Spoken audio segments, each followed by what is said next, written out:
Les scrupules et la grandeur ont été de tout temps incompatibles. Cardinal de Rais.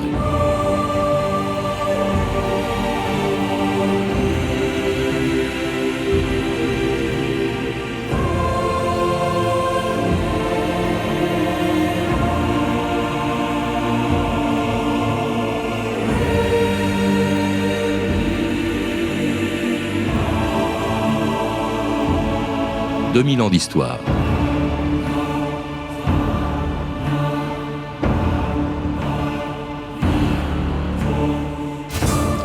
Il était prêt à tout pour entrer dans l'histoire, sans aucun scrupule. Les scrupules, disait-il, et la grandeur ont toujours été incompatibles. Paul de Gondi, cardinal de Rais, était devenu prêtre sans en avoir la vocation, mais en sachant qu'à l'époque, c'était le meilleur moyen d'accéder au sommet du pouvoir. C'est en devenant cardinaux que Richelieu était devenu Premier ministre de Louis XIII et Mazarin l'homme le plus puissant de France, à l'époque où Louis XIV était encore trop jeune pour régner. Mais si, comme eux, Gondi a été cardinal, il n'est jamais devenu Premier ministre, et s'il est entré dans l'histoire, ce n'est pas par la politique, mais par la littérature. C'est en rappelant dans ses mémoires l'époque où, pendant la Fronde, il avait rêvé de devenir Premier ministre. C'était au lendemain d'une victoire de l'armée française en Flandre. Gondi était alors coadjuteur, l'adjoint de l'archevêque de Paris, et il prévenait le cardinal Mazarin que la ville était sur le point de se soulever. Ah, monsieur le coadjuteur! Je rends grâce à votre éminence de m'accueillir dans son privé. Mais c'est Paris qui entre ici tout entier avec vous, monsieur de Gondi. Hélas, monsieur le cardinal, en ce cas, je crains de traîner une mauvaise odeur. C'est la poudre qui se renifle ces derniers jours à Paris. Mais c'est parce que le vent de Flandre la porte. Je vous confie que nous sommes à la veille de grandes victoires. Hélas, monsieur le cardinal, il est vrai que le vent de Flandre risque de devenir vent de Fronde. Pour peu que quelques génies de la sédition soufflent avec lui, hélas, je le sais bien. Mort à Mazarini! Vive la France! Mort à Mazarini! Vive la France! Altesse, la Fronde!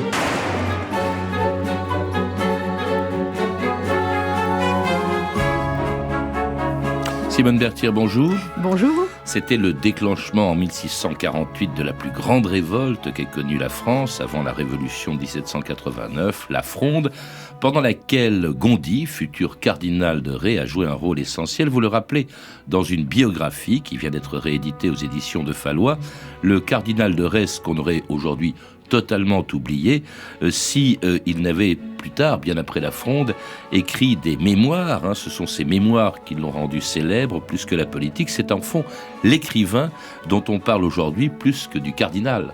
Oh, incontestablement. Mais il faut dire que son action politique s'est soldée par un désastre, et à juste titre. En revanche, c'est un écrivain absolument remarquable. Donc, la postérité a fait justice de ses véritables qualités. Cardinal de Retz, Rais. Est-ce qu'on dit Rais ou Retz? Parce que ça s'écrit R-E-T-Z. Oui, ça s'écrit R-E-T-Z, comme le pays de Rais au sud de Nantes, d'où d'ailleurs il tire son nom, mais là-bas on prononce Rais. Alors lui-même, à la fin de sa vie, écrivait R-A-I-S, donc je pense qu'il faut se plier à la coutume. Alors il ne devenu Rais que quand il est devenu cardinal. Au début, il s'appelait Paul de Gondi, né à Montmirail en 1613, dans une famille noble d'origine italienne, et puis quand même qui n'était pas rien. Le grand-père, Albert, était maréchal. Oui, alors la famille, on dit italienne, effectivement, il a un patronyme italien, mais si on regarde la généalogie, il n'a qu'un 8e de sang italien, dans la mesure où sa famille avait déjà fait souche en France au cours du XVIe siècle. Donc, il est quand même bien implanté en France, et son grand-père, alors, était un des bras droits de Catherine de Médicis, le maréchal, c'est lui qui a fait la fortune de la famille, et sa grand-mère était un bel esprit à la cour d'Henri III. Voilà. Il y avait un autre cardinal, son oncle, le frère de son père, Henri, et puis son père, donc, qui s'appelait Philippe Emmanuel et qui était général des galères et qui avait confié l'éducation de ses enfants à un prêtre qui allait devenir célèbre grâce à lui, Saint Vincent de Paul.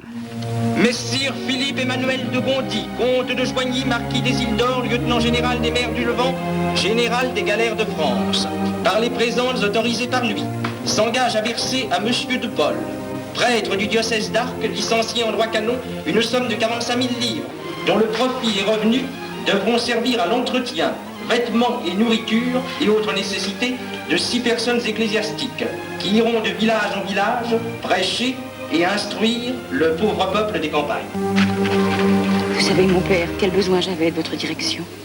À qui m'adresserais-je dans mes peines? L'âme de mes enfants dont vous étiez chargé? Paris ne manque pas d'éminence ecclésiastique, madame. Vous trouverez un autre confesseur moins indigne. Et oui, Saint Vincent de Paul, qui était le fondateur de la congrégation des Lazaristes, était aussi le confesseur de la mère du cardinal de Retz et le précepteur de ses enfants. Pas exactement, le précepteur des 2 aînés, mais il n'a jamais enseigné le latin au petit Paul qui était trop jeune à l'époque. Il faut dire quand même que Vincent de Paul est resté dans la famille, lié à la famille de Gondi toute sa vie, et qu'il est resté attaché personnellement au cardinal, même au moment de ses pires disgrâces pendant la Fronde et après la Fronde. Alors Paul était le 3e de 3 frères, d'une fratrie de 3 frères. Le premier, Pierre, comme ça se faisait dans l'aristocratie, était destiné à l'armée. Le deuxième, Henri, était destiné à l'église, mais il est mort très tôt, je crois qu'il avait 12 ans. Et finalement, c'est Paul de Gondi, futur cardinal de Retz, dont nous allons parler, qui est devenu prêtre, mais alors sans aucune espèce de vocation, Simone Berthier. Oui, mais c'est-à-dire, comment dirais-je, l'archevêché de Paris était dans la famille. Il y avait déjà eu 3 Gondi sur le siège épiscopal de Paris. Alors, il fallait évidemment le conserver, c'était l'usage. Et le petit Paul n'avait aucune envie de devenir prêtre, mais il a bien fallu... Non, ça n'en concluait pas qu'il n'était pas croyant, ça ne veut pas rien dire. Mais il n'avait pas l'âme ecclésiastique, il n'avait pas envie d'être prêtre, il ne voulait pas de la soutane, il se rêvait en gentilhomme, brillant, élégant, et il aurait voulu aussi se couvrir de gloire sur les champs de bataille. Remarquez, comme il était myope comme une taupe, évidemment, il risquait pas de faire un grand capitaine. Mais il n'aimait pas la soutane, mais il aimait beaucoup les filles. Je ne pouvais me passer de galanterie, voilà. disait-il. Alors, il avait beaucoup de maîtresses. Oui, alors un autre obstacle à la vocation ecclésiastique, c'est précisément le vœu de chasteté. Alors, il se savait absolument incapable de le respecter, et quand il a bien fallu tout de même devenir prêtre parce que la pression familiale l'exigeait, eh bien, il a pris une décision assez curieuse. Il explique que plutôt que de s'exposer à succomber au hasard, au charme de telle ou telle belle personne, il préférait organiser son dévergondage pour le rendre plus discret, lui permettre ainsi de ne pas faire scandale et donc de mieux remplir ses devoirs ecclésiastiques. Alors, ces devoirs ecclésiastiques le conduisent, comme c'était prévu, à devenir coadjuteur, c'est-à-dire l'adjoint de son oncle, l'archevêque de Paris, et c'est à ce moment-là, il est coadjuteur lorsque se déclenche en 1648 la Fronde, dont il va devenir, Simone Berthier, un des principaux artisans. On l'a entendu dans cet extrait de film annoncer à Mazarin que la Fronde risquait de se déclencher. En fait, il en fait partie lui-même, en tout cas de la première Fronde, la Fronde parlementaire. Rappelez-nous peut-être en quelques secondes, car c'est un des moments très compliqués de l'histoire de France, les origines de la Fronde. En fait, c'est un soulèvement contre Mazarin, qui gouverne la France. La régente Anne d'Autriche, c'est la mère de Louis XIV. Louis XIV est trop jeune pour régner, donc la monarchie est très fragile. C'est à ce moment-là que se déclenche cette première Fronde dite parlementaire en 1648, Simone Berthier. Alors pour résumer, disons que Richelieu avait engagé une guerre contre l'Espagne qui déplaisait d'une part toute une partie de l'opinion. Les dévots pensaient qu'il était sacrilège de se battre contre une sœur catholique avec l'appui des protestants. Et d'autre part, la guerre avait conduit à un alourdissement considérable des impôts. Les impôts avaient triplé. Donc, quand Richelieu meurt, tout le monde espère que Anne d'Autriche, qui est la sœur du roi d'Espagne, va faire la paix tout de suite et va rétablir la fiscalité antérieure. On va revenir, de Louis XIII, la mère de Louis XIV. Voilà, on va revenir au bon vieux temps où tout est pour le mieux, dans la meilleure des France possible. Et c'est à ce moment-là qu'elle choisit Mazarin comme Premier ministre et que Mazarin assume la continuité avec la politique de Louis XIII et de Richelieu. Et avec l'appui d'Anne d'Autriche qui est d'accord. Elle veut que son fils ait une autorité pleine et entière. Alors évidemment, la France se soulève et la fronde commence par une action des parlementaires. Ce sont des magistrats, mais ils ont une fonction de vérification des lois. Et ils refusent de voter les mesures fiscales nouvelles qui permettraient de continuer la guerre. Et c'est là-dedans que le cardinal de Retz s'engage, parce qu'il est très lié avec les magistrats. Il vit d'ailleurs à l'archevêché, dans la cité, tout près du palais de justice, et toute sa clientèle est de ce bord-là. Donc, il fait partie des frondeurs. Alors, cette fronde, en fait, c'est une coalition de mécontents contre Mazarin. Mazarin est très impopulaire. Et puis, il y a ces mécontents, Gondi, justement, le futur cardinal de Retz, qui rêve de prendre la place de Mazarin. Il y a Gaston d'Orléans, l'oncle de Louis XIV, le frère de Louis XIII, qu'on appelle Monsieur, et qui voudrait bien être régent à la place d'Anne d'Autriche. Et puis alors un prince de sang, glorieux, vainqueur des Espagnols à Rocroi et à Lens, le prince de Condé, que Gondi voudrait entraîner dans la deuxième fronde, la fronde des grands. Monsieur le coadjuteur. Monseigneur, il s'est formé un parti à côté de la fronde du Parlement que l'on appelle la fronde des grands.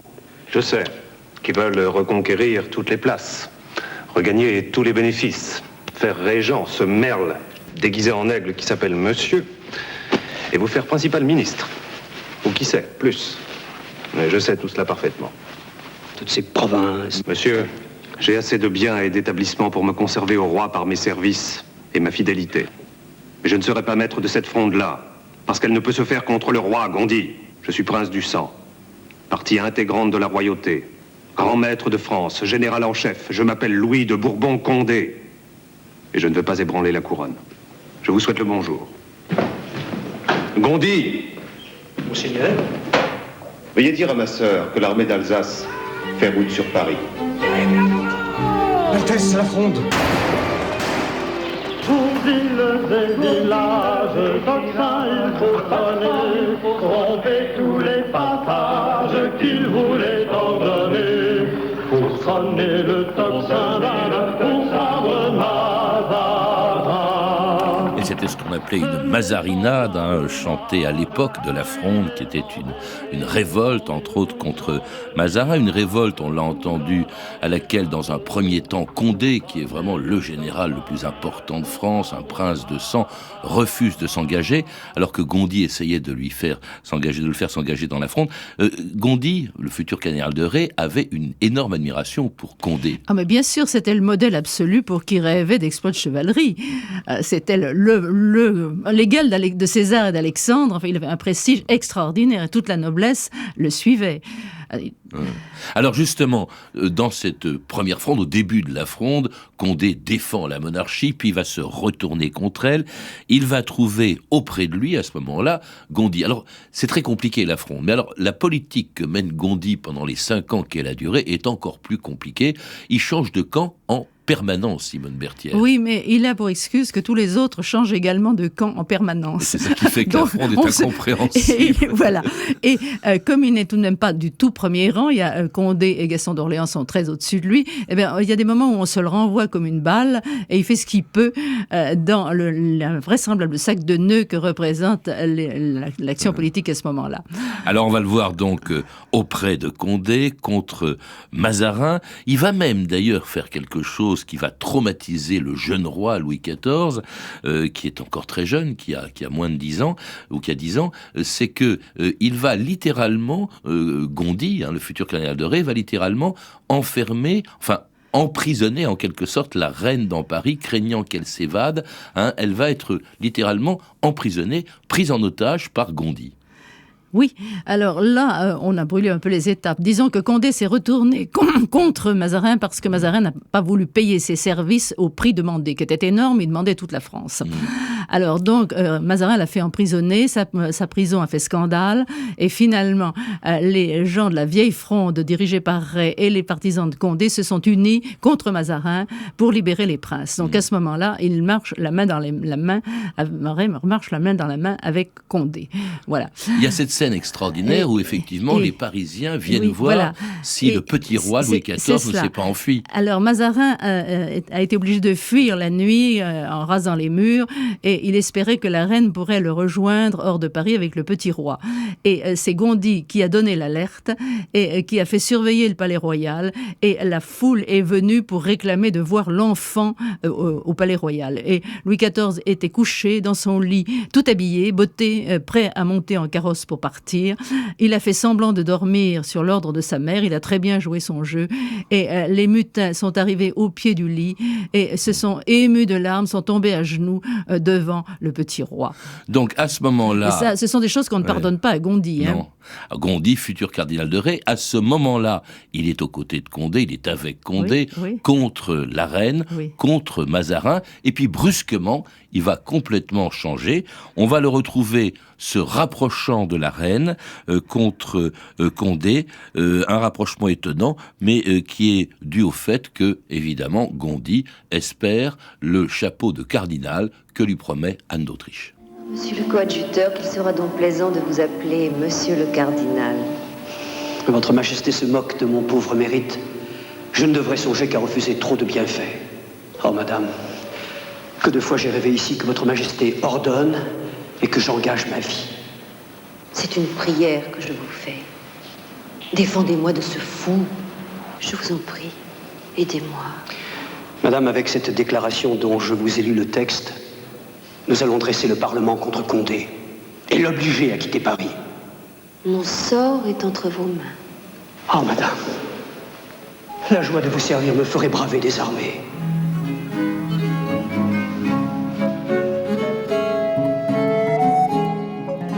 Et voilà donc Gondi prenant le parti de la reine contre Condé, après avoir été l'allié de Condé contre la reine. Bon, encore une fois, c'est extrêmement embrouillé. C'est vraiment, cette politique de Gondi change beaucoup, mais ce qu'il espérait, ce qu'il attendait de ce ralliement à la reine, c'était ce dont il rêvait. Une des deux choses dont il rêvait d'être Premier ministre, c'était de devenir cardinal, et voilà que la reine et Mazarin lui promettent ce chapeau de cardinal s'il se soumet. Oui, ils ont bien besoin de lui contre Condé. Oui. Parce que Condé, à nouveau, s'est montré trop gourmand et menaçant. Donc, je pense que la reine s'est jouée merveilleusement de la fatuité de ce brave Ré. Vous dites d'ailleurs que Ré, enfin justement, il devient cardinal de Ré à ce moment-là. Oui, pas tout à fait. On lui promet le chapeau. Mais il est séduit par la reine. Vous semblez même dire qu'il est amoureux de la reine. Écoutez, amoureux, non, mais il a décidé de jouer auprès d'elle le rôle de soupirant transi, en pensant se la concilier. Donc, et puis lui, de toute façon, devant une femme, quelle qu'elle soit, il commence à faire la roue, elle ne peut pas se retenir. Donc, il joue à ce rôle-là, et la reine entre dans le jeu, et elle le roule dans la farine, c'est-à-dire qu'elle obtient de lui tout ce qu'elle veut. Et en particulier, elle obtient, alors il y a la promesse du chapeau de cardinal, mais il y a aussi tout le jeu de coquetterie qu'elle a joué auprès de ce séducteur impénitent et qui n'y voit pas clair. Et pour se débarrasser de Condé qui quitte Paris, qui lève une armée, la fronde continue. En fait, ça devient une véritable guerre civile. Condé va reprendre Paris. D'ailleurs, à ce moment-là, Ré s'en va, parce qu'évidemment, comme il était contre Condé, il fuit Paris en quelque sorte. Pas vraiment, il s'enferme dans l'archevêché, et il s'arrange pour qu'on ne parle plus de lui, mais naturellement, il est dans une position complètement fausse. Il sait bien qu'il a perdu la partie. Alors, il attend le chapeau de cardinal qui a été demandé pour lui à Rome, au nom de la France. Mais le pape n'est jamais pressé, donc il attend, et Mazarin souhaite bien que le pape ne lui accorde pas ce chapeau. Et puis finalement, le pape qui n'aime pas Mazarin finit par faire une promotion de cardinaux, et le 19 février 51, que je ne me trompe pas d'année, non, 52, le chapeau lui tombe sur la tête, comme il dit plaisamment lui-même. Donc le coadjuteur de Paris, de Gondi, devient cardinal de Ré, voilà. À ce moment-là. Et puis c'est le moment aussi où finalement, Condé étant chassé par les Parisiens, eh bien le roi, le jeune roi Louis XIV, la reine Anne d'Autriche, sa mère, Mazarin rentre dans Paris. Alors évidemment, le cardinal de Ré est tout content et s'imagine qu'il va profiter de ce qui met ainsi un terme à la fronde. Eh bien pas du tout. Justement, il va se rendre compte très vite que si la fronde est finie, eh bien ses ambitions politiques le sont aussi. Notre cher coadjuteur, le nouveau cardinal de Retz, est bien à l'abri dans son cloître. Il n'a garde d'en sortir, monseigneur. Il semble que la pourpre le bâillonne, celui-là. Ce silence me semble bien étrange. C'est le seul grand frondeur qui reste, n'est-ce pas? Sire, vous ne voyez pas que le cardinal de Retz ne vous est pas fidèle? Je viens de faire arrêter Sire le cardinal de Retz. Il sera ce soir à Vincennes. Ah, Louis, vous avez osé. Voilà le repos désormais possible. Conti! Rebelle en fuite! Namur! Mort! Monsieur! En exil à Limoux! Condé! Traître au service de l'Espagne! Retz! Frondeur en prison!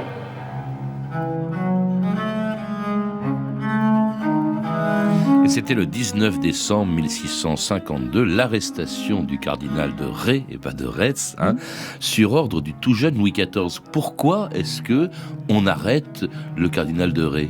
Oh, c'est très simple.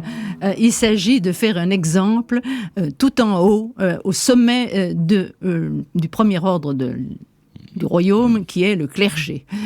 Un très haut prélat a mené la guerre contre le roi, et il s'agit de décourager tous les amateurs éventuels pour l'avenir. Donc Louis XIV ne pardonne pas. Il ne pardonne pas surtout, effectivement, cette scène pendant laquelle tout le rôle de Ré pendant la Fronde est insupportable. Donc il y a cette première raison, il faut faire un exemple. La seconde raison, c'est que Ré est coadjuteur de l'archevêque de Paris avec future succession.